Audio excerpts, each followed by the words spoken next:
Hi, everyone. Thank you for coming. You can hear me now? So I want to start with a quote, and this is from Ta-Nehisi Coates, who said, "The case I make for reparations is virtually every institution with some degree of history in America, be it public or be it private, has a history of extracting wealth and resources out of the African American community." He goes on to describe that as theft. So we are going to unpack that tonight, and we have an amazing evening, and we've been working at this for months, and I want to introduce our committee. And so I'm going to ask our committee members from the Racial Repair and Restoration Task Force to stand, and that's Danielle Cosgrove, Marina Grant, our co-chair, with Sanjay Kanyada, Janine Gurry, Quentin Smith, and myself. And then we have, for the planning committee, and you can also stand, we have Cindy Dugan, Gordon Landefeld, Robbie Seaton, Todd, who comes all the way from North Carolina to help plan this event. And we're very grateful for all of them for helping put this together. So thank you, everybody. So you have the slides from our task force on your handouts if you can't see up here, but I want to just go over the purpose of this evening. There's twofold purposes tonight. The first is to increase our understanding of what racial reparations and the repair of historic harms means, and we're so honored to have Reverend Jermaine Ross Allam as our distinguished guest this last 2 days, and it's been wonderful. And then the second is to announce, this is that new beginning, the Racial Repair for Education Debt Program at Forest Hill Church, where we want to tonight acknowledge our complicity in perpetuating systemic racism, describe the program components, and then the application process, which we'll announce tonight, and then invite you to participate as members of this program and as ways to expand it. So we have a full agenda over the next couple hours, and we'll start with a land acknowledgement and a prayer, and then we'll have Reverend Jermaine Ross Allam speak, some question and answers, and then we'll roll out our program and have questions and answers for that, all before the end of the evening. So let's begin with a land acknowledgement. And this is something that I think is important for us to recognize on where we reside. So we acknowledge that we reside on the ancestral lands of the Lenape, or Delaware, Shawnee, Wyandot, Miami, Ottawa, Potawatomi, and other Great Lakes tribes such as the Chippewa, Kickapoo, Wea, Pinkashaw, and Kaskaskia. This land we are on was ceded by force from the U.S. military with the 1795 Treaty of Greenville. That treaty was never honored by the United States. We are pleased that today, even though there is no official tribal status in the state of Ohio, there are nearly 28,000 Native American people who live in Northeast Ohio. They're our neighbors, our coworkers, our classmates, our community members. So acknowledging our connection to these ancestors and to our Creator and to each other and to this place are all important practices in Native American traditions. So to recall this early history of this place and to recognize the peaceful indigenous people who honored this land is the least that we can do.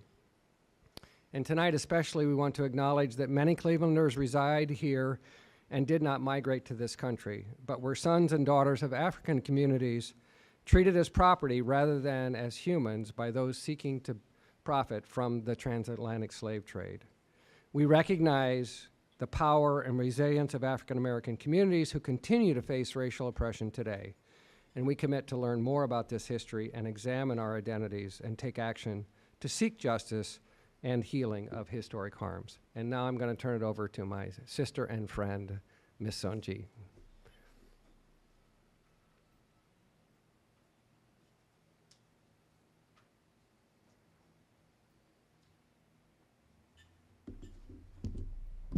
Now, all of you heard him call me a friend, so you loan money to friends, right?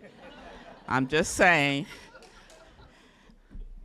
Let's take a moment just to quiet ourselves. I know that many of you have had a long day, but just take a deep breath, and I offer this prayer.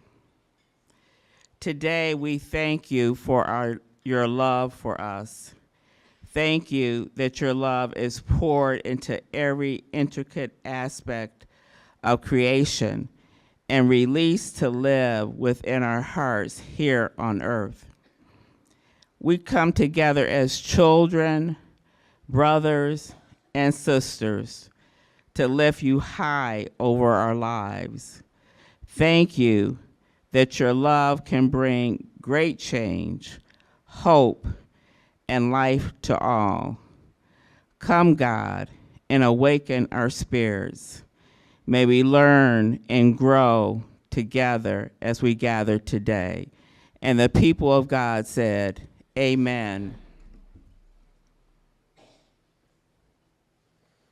I'm going to be owing a lot of money by the end of the night because I'm going to introduce another friend. Quentin Smith, another member of the committee, is going to have the honor of introducing our guest tonight. Thank you, Mark. Good evening, everybody. I'm supposed to introduce Reverend Jermaine Ross Allam, and I'm really not going to.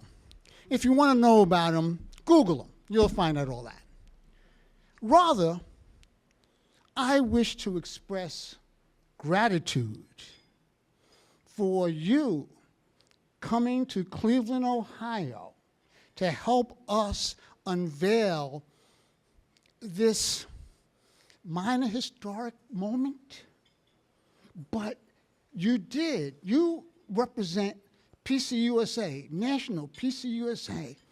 And we were interviewed, Jermaine and our task force, by Channel 5 today. Jermaine, with your mere presence, has elevated this program to where we never could have gotten it without you. So the gratitude is sincere, and it's deep, and it's in love. And it has been a joy to be with you, to see you at St. Mark's Presbyterian, to see you at Lyndhurst, and last night, and here today. Now, you think you're going back. The question he was asked is like, who's driving me to the airport? He don't know we're kidnapping him. Like, you think you're going back? Oh, yeah. So that's the gratitude. And without further ado, I'm going to turn it over to Jermaine, who will talk.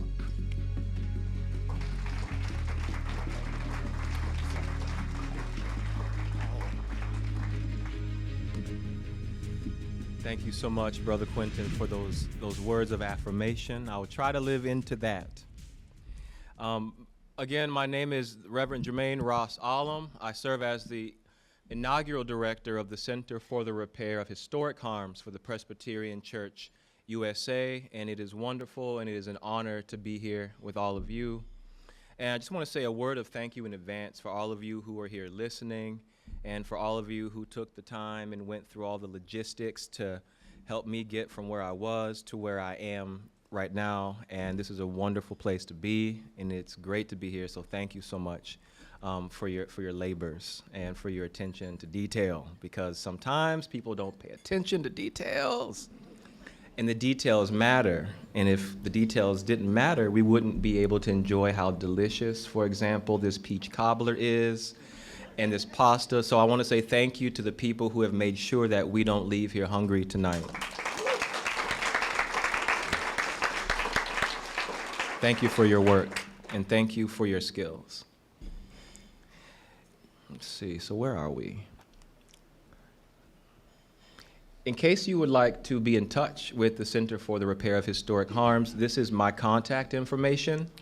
Our wonderful Administrative Assistant Melina Bennett, however, will be the first person to reply to you so that I can stay at work while we are figuring out how to be in touch and in solidarity with all of you in the work that you do. But I always like to say, I'm going to slide this around just a little bit. One of the primary roles of the Center for the Repair of Historic Harms is growing the number of human beings working to share the good news that repair and reparations make common sense for the common good as soon as possible and for as long as it takes. We stress growing the number of human beings because I probably don't have to tell you that reparations has a negative reputation in the United States as either a divisive topic or a chimerical or impossible idea. That is no accident. And so the fact that you all are here in a church gathered together to talk about reparations is actually quite a revolutionary thing for you to be doing on a Tuesday night anywhere in the United States, Cleveland especially, I would venture to say. Although I've learned this morning, thanks to your wonderful work, that Cleveland has more than a few different historical layers and a proud radical tradition as well that I think has only just begun. Albert Camus said, "Calling things by the wrong name adds to the affliction of the world." And for that reason, in just a couple of minutes, I want to explain what I think is a very important distinction between reparations with a capital R and repair or reparative justice activities. But I also will talk to you about how those two distinct things work together. Oh, I say it earlier than I thought. Okay, well, here we are. I think I say this twice, and it probably bears repeating. But typically speaking, reparationists, when we talk about reparations as a freestanding word, we are most often describing a project that is so complex that it requires an act of the federal government to do in completion. For example, land-back claims from indigenous people are not claims that can be met by your local church or your local presbytery budget. And as it turns out, those demands even exceed what is possible for cities and counties and even states. And so when we are talking about reparations for indigenous people, and when we're talking about reparations for Afro-American people, we are talking about that which must be dealt with on the level of the nation state, because the responsibility is so enormous. But at the same time, we say repair is the work of the people. And there's a certain kind of church person that when you say the work of the people, you know what I'm talking about is actually, don't be shy, the work of the people is God's work. And another way of saying that, especially in our church language, is liturgy. So the work of the people is repair, among other things. And we'll say more about that in just a moment. But repair must prepare the people to inspire the nations to make reparations their priority. Our 44th president of the United States, before everything went south, no, I'm just kidding, because they went south a little earlier. In a podcast with Bruce Springsteen after Obama's last term in office, he sat down with Bruce Springsteen to talk about why he did not support reparations during his presidency. If you're wondering why a former head of state would sit down with Bruce Springsteen to have that conversation, then we're on the same page. But Obama repeated to Bruce Springsteen on this podcast basically what he said in his memoirs, was that because of the politics of white resistance and resentment, in addition to the talk of welfare queens and the undeserving poor, all of that combined to make reparations a non-starter for Obama's presidency and something potentially, in his words, counterproductive. So when we say that repair must prepare the people to inspire, emphasis on the golden rectangle, inspire, the nations to make reparations their priority, we are acknowledging the fact that our former president probably thought more than one time about being himself, an inspiring symbol with a little bit of a halo behind his head, which actually is what we photographers call a border merger. But I think that rather than a photographic mistake, the former president probably understood that he had something that made it look like he was an angel behind his head. Nevertheless, what we must do, especially as faith communities, people who are gathered to do the right thing simply because it's the right thing to do, it is our job, among other things, to inspire our leaders in such a way that the next Obama will have to say, instead of this, we can't get anything done unless we deal with those reparations people. Changing the conversation about what is right, necessary, and possible is squarely within the wheelhouse of people who, at least one day a week, I hope, praise God as we know God in Jesus and believe in the resurrection, believe in the virgin birth, some of us. So then how much more faith does it require of us to believe that we can repair the damage done to indigenous people and African-descended people? I think it takes a little bit less faith to believe in those things than some of the other things that we say very proudly we believe. However, we have to be very careful when we look at our leaders and we see them in one moment so excited about racial justice that they figure out a way to borrow somebody's kente cloth in order to show you just how much they love black people. We must always keep in mind that in the very next moment, that same level of enthusiasm just might be transferred to a different historic project that may or may not deserve the enthusiasm and the funding that it receives from taxpayers. So we have to be very careful, in the words of a philosopher and composer that I love very much. Do not love the moment more than you love the truth. What is repair exactly? Broadly speaking, repair is the total process of being transformed from what we have become to who we may become. And that means a transition from being colonized Christians and being colonizing Christians to becoming co-creators of God's new creation.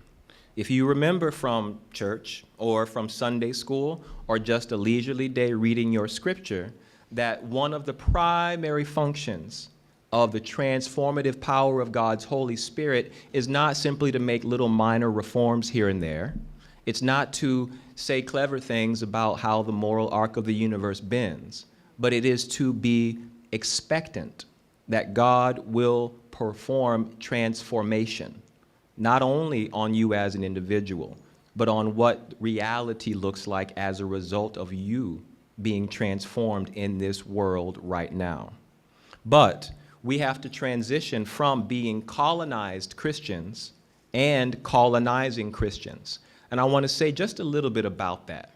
And I'm going to read through this a little bit quickly so that we don't waste our time and so I don't lose you, because if you didn't skip the ending of your cobbler, then I know that your ability to pay attention is going to taper off. So I'm not going to give you a lot of prose to read through. But I want to start with some things that were common sense, common knowledge in the 19th century, because I want us to have a historical method this evening to understand part of who we have become in our spiritual imaginations as a result of the fact that we have been colonized Christians and colonizing Christians. And so I'll begin with words from Matthew Carey, who was a political economist from the early part of the 19th century. And I just realized, even as I said his name, you probably don't need to know his name, but I want you to pay attention to what he said when he was trying to persuade people not to try to rethink the Missouri Compromise or the effort to blend slavery and freedom in perpetuity in the United States.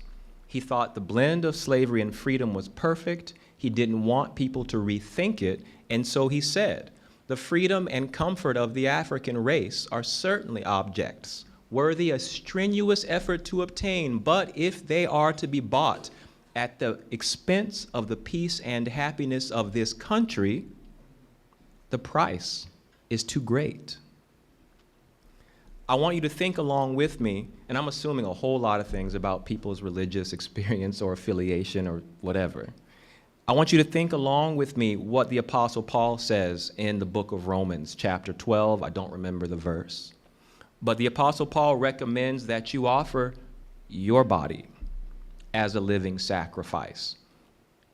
Implication being not other people's bodies as a living sacrifice. I want you to think about what has this nation taught itself about itself regarding what it takes to hold the nation together. And as Christians who have an image of Christ on the cross in your minds, I want you to think about the contrast between who Jesus was and what his being made Jesus do. How does that conflict with a nation's self-understanding about who must be sacrificed in order to keep us together?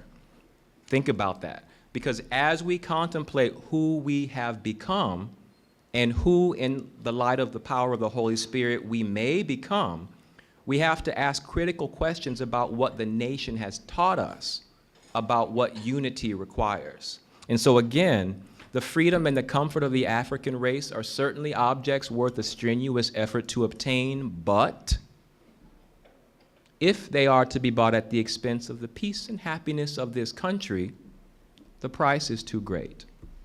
And of course, note that he said this before the peace and the happiness of this country met the Civil War. Another thinker said the following: in all social systems, there must be a class to do the menial duties, to perform the drudgery of life. That is, a class requiring but a low order of intellect and but little skill. Its requisites are vigor, docility, fidelity. Such a class you must have, or you will not have that other class that leads to progress, or that leads progress rather, civilization and refinement. That class constitutes the very mudsill of society and of political government, meaning simply the bottom. Mudsill, and I don't know construction terminology and history very well, but it represents the very bottom upon which the rest of an edifice rests. You might as well attempt to build a house in the air as to build either one or the other except on this mudsill. Fortunately for the South, she found a race adapted to that purpose to her hand. We are old-fashioned at the South, yet slave is a word discarded now by polite ears. I will not characterize that class at the North by that term, but you have it. There it is, hint, hint. It is everywhere, it is eternal. That is from a speech called Cotton is King by Senator James Henry Hammond before the U.S. Senate in 1858. This was not an obscure person, and he was not speaking in an obscure manner, but he was trying to state what would sound comforting and familiar and practical to his listeners. Another person says, when we are free from this plague spot of slavery, and I want you to hear the motivation here, when we are free from this plague spot of slavery, the curse to our industry, our education, our politics, our religion, we shall increase more rapidly in number and still more abundantly be rich. Then, by peaceful purchase, the Anglo-Saxon may acquire the rest of this North American continent. Then, what a nation we shall one day become. America, the mother of 1,000 Anglo-Saxon states on both sides of the equator, and count her children at last by hundreds of millions, and among them all, behold, no tyrant and no slave, from Unitarian minister Theodore Parker. Again, keep in mind, he was interested in getting rid of slavery as a moral stain on the nation. He did not talk about multi-ethnic democracy. As part of one nation, This is Abraham Lincoln speaking in a campaign speech. As part of one nation, its people now find and may forever find their way to Europe by New York, to South America and Africa by New Orleans, and to Asia by San Francisco. But separate our common country into two nations as designed by the present rebellion, and every man of this great interior region is thereby cut off from some one or more of these outlets, not perhaps by a physical barrier, but by embarrassing and onerous trade relations. Abraham Lincoln addressing Congress in 1862. Addition, after emancipation from slavery, Albion Tourget, who you may know as the lawyer who argued on the African American side against Plessy versus Ferguson's desire to reinstate black codes and legal segregation. Unfortunately, Tourget lost. He was a great lawyer with a great argument, but he lost, and we had separate but equal for almost 100 years afterward. But even Albion Tourget, a great friend of the freed person, had the following to say about reparations.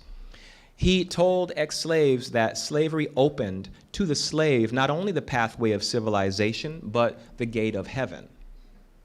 Reparations demands would jeopardize civil rights for Afro-Americans. Reparations demands nourish, he said, a sense of injustice and ingratitude that distracts from the cheerful recognition of the liberated slaves' true status and their duties of citizenship. This was written, I believe, on the 10th anniversary of the emancipation without compensation. He was generous in his assumption that playing nice and looking forward would secure civil rights. But I don't have to tell you all that even today, these very same civil rights he was describing have yet to be secured, although reparations have not been given or properly agitated for yet anyway. Fast forward, one of our very own Presbyterian theologians, Gayrod Wilmer, helps us, I believe, think about what might be amiss in our theological imagination such that we do not pursue reparations or advocate for the pursuit of reparations in earnest as Christian communities. Let's see. I don't want to read all of what he said, although I highly recommend reading anything Gayrod Wilmer wrote when you have the time to do so. He discussed racism, however, as a permanent and demonic distortion of our humanity. And he raised the fact that many people consider that racism belongs to original sin and is a part of the principalities and powers which the ministry of Jesus and the whole New Testament stands against as the whole creation awaits the final consummation of God's purposes. This all sounds like very good and standard church teaching, but I want you to think about what does it mean if we associate racism with original sin. Most Christians, I believe, do not hold to a belief that there is a solution to original sin outside of the second coming of Jesus, dwelling in a disembodied state in heaven, perhaps. But you might raise the question, why should relief from the legacies of racism wait until a time period to occur that when you really press progressive and liberal modern Christians on the matter, they might tell you they don't actually believe in that time period anyway. Nevertheless, some of our most progressive Christians, I believe, are still straddling the line between things that they perhaps don't believe all the way and the things that make it easy to get works published with certain conservative or middle-of-the-road Christian publishers. Writers that otherwise have very helpful things to say, like Jennifer Harvey, said the following thing, and I just want us to take it in and ask us, where does this leave communities struggling for repair of historic harms? Harvey says this, I watch white students breathe a huge sigh of relief and realize not only can they talk about race and own our racial history, but it's liberating to do so. And we're very happy for their feeling of liberation. It feels good to feel like you can set things right, even if that's going to be a long-term, imperfect process. We will never set things right in this country, but the work of doing it is very liberating. I don't know about you, but this gives me pause when I think about our coworkers in justice working on something that they believe will never set things right, but it's liberating for them personally to attempt it. Another author, Jamar Tisby, in an otherwise somewhat useful book, The Color of Compromise, says that though the work of racial justice is difficult and will never truly end in this life, God has provided a colorful portrait of the goal. Let's read that sentence again. Though the work of racial justice is difficult and will never truly end, and note that he doesn't say in this lifetime. He says in this life, as if he's referring to another one. I'll let you wrestle with that. God has provided a colorful portrait of the goal. So this is something within our Christian teaching, even among some of our most progressive thinkers who either because of the politics of publication or because of their sincere beliefs cannot imagine that solutions to historic harms actually exist in this life, which raises a few questions. I'll say the polite church ones out loud. It raises the question, is there a problem in the way that Christian communities think about reality? And does that problem put the pressure and put the pain and put the legacy of those harms onto the very people that we say are our sisters and our brothers in Christ? We have to be very careful when we are trying to thread the needle and play to a wide audience. Trust me, I know. There are some ideas that we must tolerate among one another, and there are some ideas whose time have come to be placed on the chopping block. And when we have an idea about God in which it appears to us that the creations of white people are somehow co-eternal with God's power to transform, then we may not really quite understand what our actual religious commitment actually is. We have to raise that question, both in public in terms of action, but also in terms of our private spiritual lives, so that the transformative power of God can overpower the limitations of Christian teaching. Reparations for African American people must be community specific.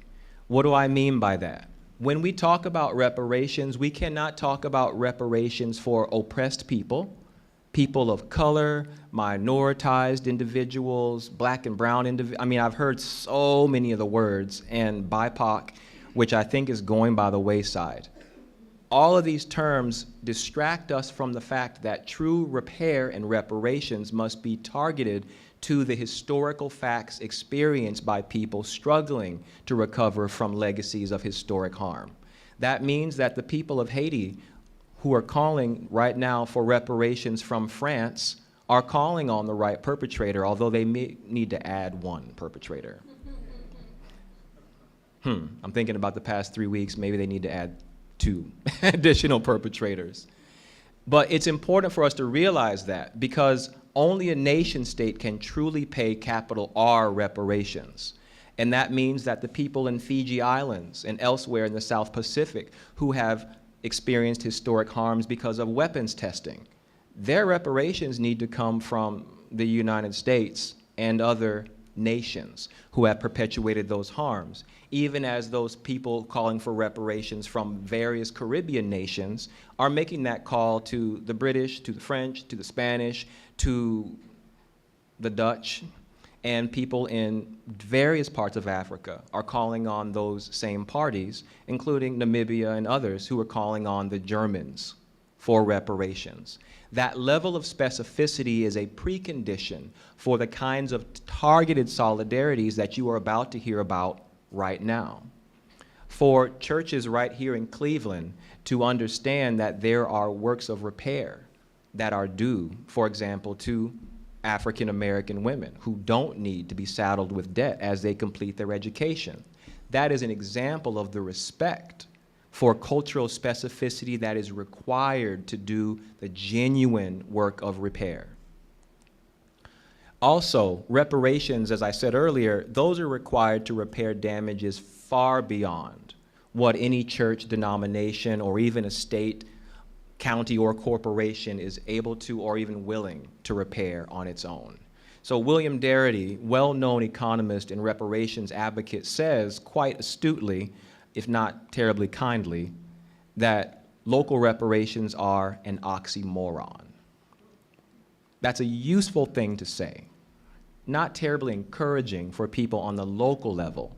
But the truth in what he is saying is that we cannot deceive ourselves in order to think that the state of California, who's already shown that they're not serious, they never had the money in the first place in their operating state budget to do reparation for even one of the groups that have been harmed in the course of that state's normal business. So we must, again, do the local work that we can do to be transformed. But that transformation must include the knowledge that we must also join the national call for reparations, even as you create a brilliant witness right here tonight by showing up and support the reparative justice activities that signal a change of opinion from where we left off with former President Barack Hussein Obama. Our Center for the Repair of Historic Harms employs what we refer to as a call and response repair ethic. What that simply means is that no one can define for another community what repairs are required in order for that community to move into its preferred future.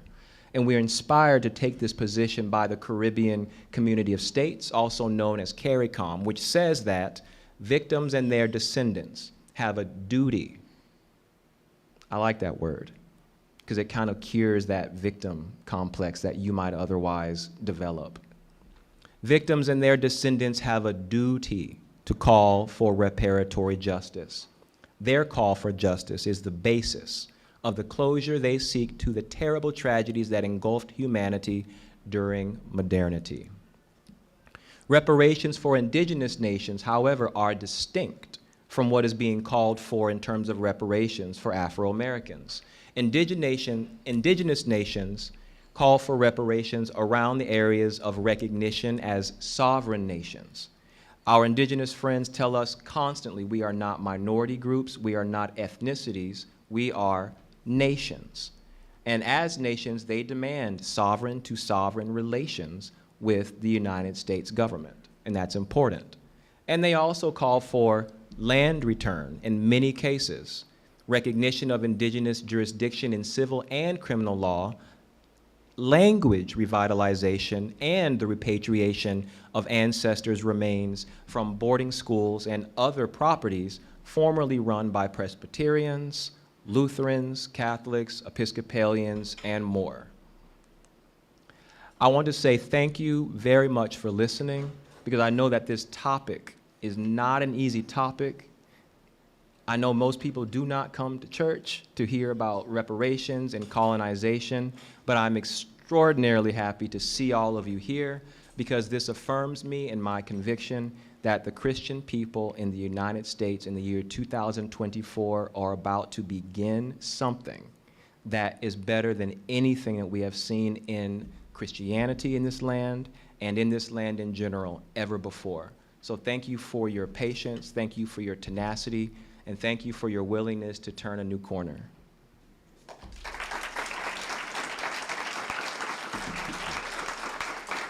Introduce yourself and where you're from and ask your question. Bob Fleming. I'm from Pioneer Memorial Presbyterian in Solon.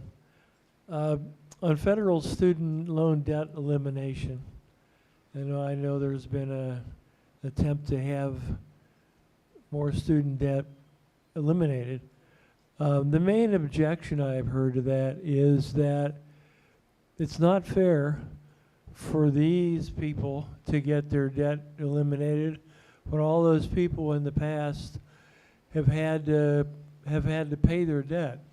And therefore, since it's unfair to them, then we should not give it to anybody else. So, and this is like a national response for those people who are against it.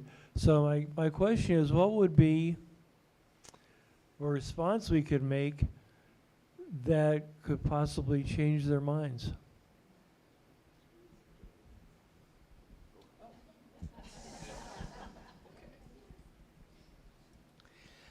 I hope that I got the gist of your question, although I have to admit I was still contemplating cobbler. But what I think I heard you say is that there is a national argument out there saying that other people have had to pay their debts. Why select one group of people to forgive their debt and not others? I think that it's wise to consider that question because it's a real question. But I think the statement about the proper manner to go about eating an elephant is instructive. Somebody has to start somewhere, one bite at a time. I think we have to take that argument to heart because if I think back toward what people refer to as the slaveholder's dilemma, it helps me put it in context.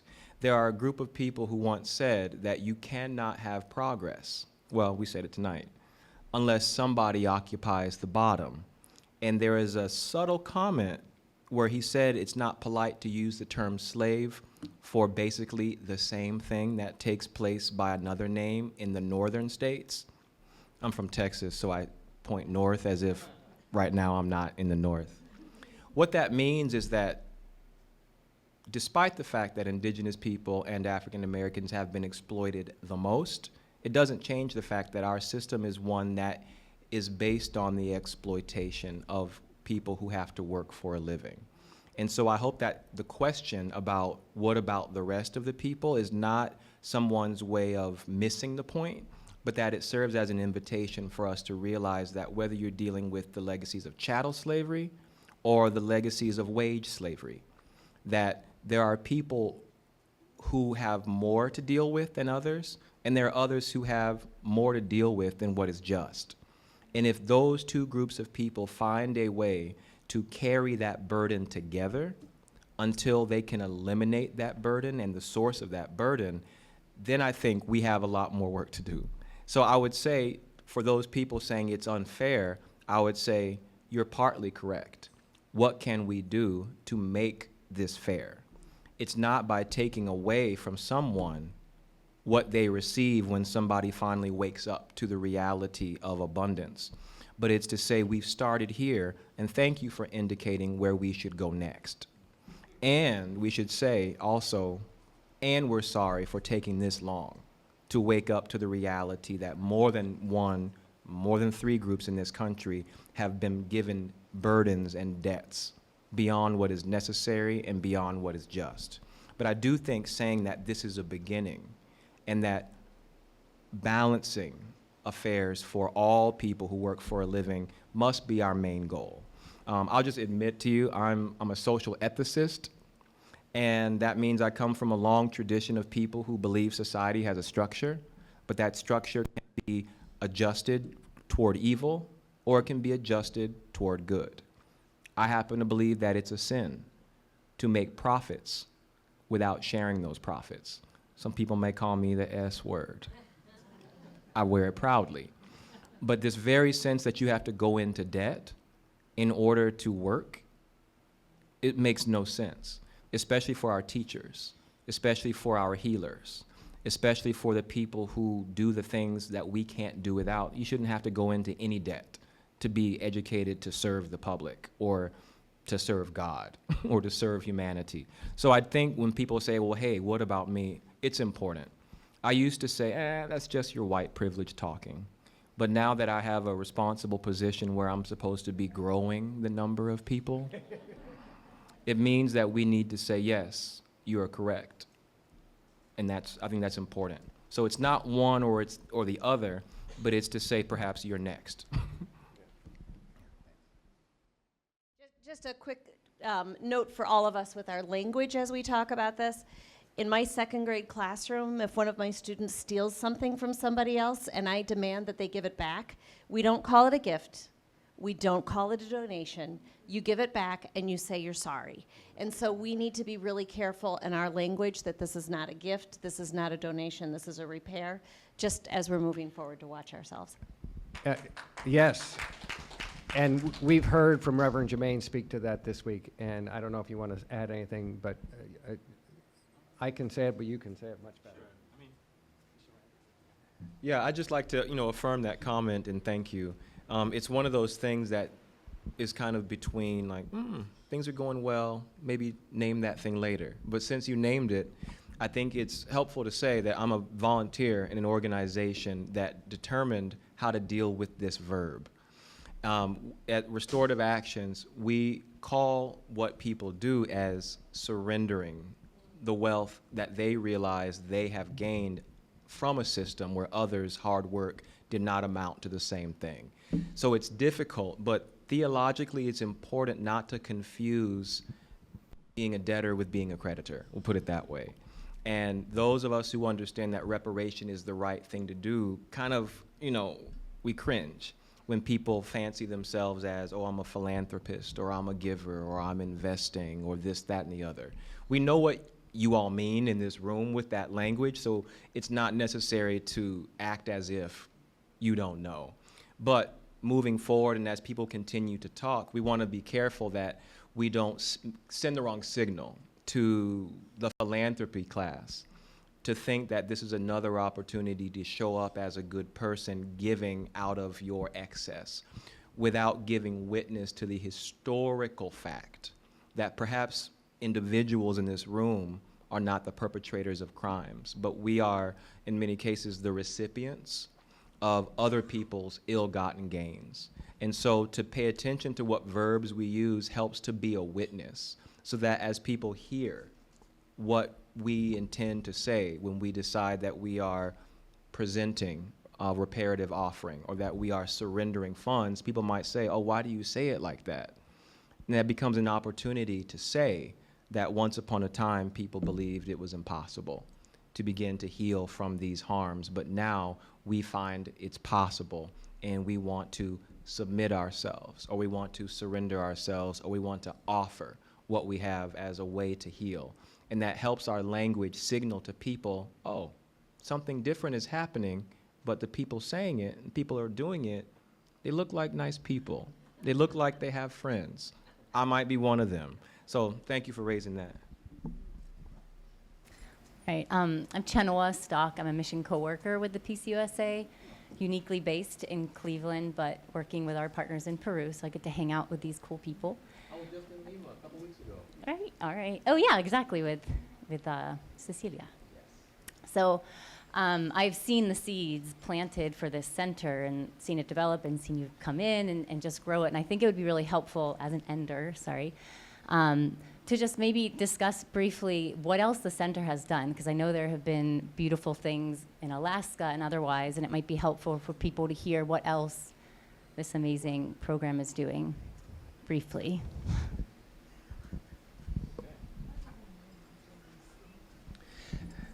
Thanks for the question. It's a small world. I mean, Lima, Peru is far away, but here we are. So Center for Repair, we take an approach that matches the scale and scope of Presbyterian activity. So we focus hyper-locally and on very, very Presbyterian-related things. On one hand, for example, the failure to pay Puerto Rican pastors anything remotely close to what any other ethnic group makes in the PCUSA is something our General Assembly said a couple of months ago, let's investigate that and fix it. 2 years ago, and we're in the process of complying with a long list of details, but 2 years ago, our General Assembly said, we acknowledge that, and this is the General Assembly's language, not my own, but that people of color congregations who have not had equitable access to funds cannot call full-time pastors and install them. So part of the work of the Center for Repair is to do a whole lot of data collecting and to begin to prepare plans to see how we can either match churches who need funds with churches who have excess funds, or simply begin a program of writing grants so that churches can say, we don't have a pastor, we want a pastor, we don't have the funds, or we can't retire our debt responsibly, what can you do for us? And what we are organizing ourselves to do is to gather the funds so that those churches that can't afford pastors can have those pastors. And right now, that is people of color churches, or people of color majority churches, again, using our General Assembly's language that I'm praying will shift sometime soon to be more specific. In addition to that, Presbyterians have been very active around the world doing mostly good things, but in the case when those things have caused harm, we are active there as well.